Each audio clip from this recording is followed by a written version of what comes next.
Disclaimer: This channel does not promote any violent, harmful, or illegal activity. ফেসবুকে ছবিটা দেখছে ওই অ্যাঙ্গেল পয়েন্টে স্নান করব, এই দুরাগ্রহ নিয়ে বলবো ইহা অনুশাসয়তে ইতি শাস্ত্রম, শাসনাৎ শাস্ত্রম, শাসন থেকে শাস্ত্র এসেছে।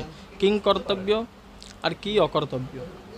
ভগবান শ্রীকৃষ্ণ গীতায় বলছেন তস্মাৎ শাস্ত্রম প্রমাণম তে কার্যাকারী ব্যবস্থিত। তো হিন্দু জাতির বোঝা উচিত যে কী কর্তব্য কী অকর্তব্য। আজকে সনাতনী জনতার দুরাগ্রহের কারণেই বাস্তব কথা, কুম্ভমেলায় সর্বপ্রথম স্নান মৌনী অমাবস্যায় ছিল নির্বাণ পীঠাধীশ্বর স্বামী বিবেকানন্দ ভারতীজি। ব্রাহ্ম মুহূর্তে 5:10 ওনার স্নান ছিল। মহারাজের রথে আমি ছিলাম। সর্বপ্রথম একটাই রথ মহারাজের সঙ্গম নোজ পর্যন্ত আমরা পৌঁছাতে পারিনি। আখাড়া থেকে প্রথম রথটা বেরিয়ে গঙ্গার পন্টুন পলের উপর আমরা পিপা পুলের উপর ছিলাম। ঠিক সেই মুহূর্তে আমাদেরকে আটকে দেওয়া হলো। তখন আমরা জানতে পারলাম রাত 1:30টায় একটা ঘটনা ঘটেছে এবং সেখানে তখনও পর্যন্ত সেই সঙ্গম নোজের যে জায়গাটা সেটা ব্যবস্থিত করা হচ্ছে।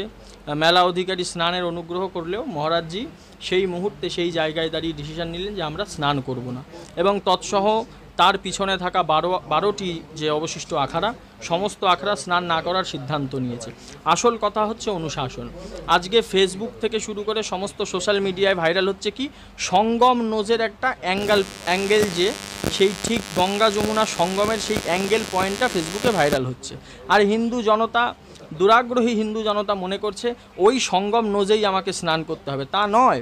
কুম্ভাক্ষস তীর্থনায়কে, তীর্থনায়ক প্রয়াগে যেখানে স্নান করবে সেখানেই কুম্ভ স্নান হবে। শুধুমাত্র সঙ্গম সেই অ্যাঙ্গেল পয়েন্টেই যে স্নান করতে হবে এমন কোনো কথা নেই। তো হিন্দু জনতা তারা গঙ্গায় স্নান করব না, যমুনায় করব না, সঙ্গমের অপর পার্শ্বে করব না, সেই যে ফেসবুকে ছবিটা দেখছে ওই অ্যাঙ্গেল পয়েন্টে স্নান করব, এই দুরাগ্রহ নিয়ে রাত্রেবেলা কিছু জনতা সেখানে শুয়েছিল। সেখানে শুয়ে থাকার কারণেই একটা ভাগদৌড়ের পরিস্থিতি হয়েছে, সেখানে মৃত্যু হয়েছে। সুতরাং সকলের কাছে অনুগ্রহ, এখনও পর্যন্ত যারা শিবরাত্রি পর্যন্ত মেলা চলবে, যারাই যাবেন কুম্ভে যেখানে জল পাবেন সেখানে স্নান করবেন। এমন আগ্রহ রাখার কোনো কারণ নেই যে সেই ফেসবুকের ছবি দেখে যে সেই অ্যাঙ্গেল পয়েন্টে আমাকে স্নান করতে হবে।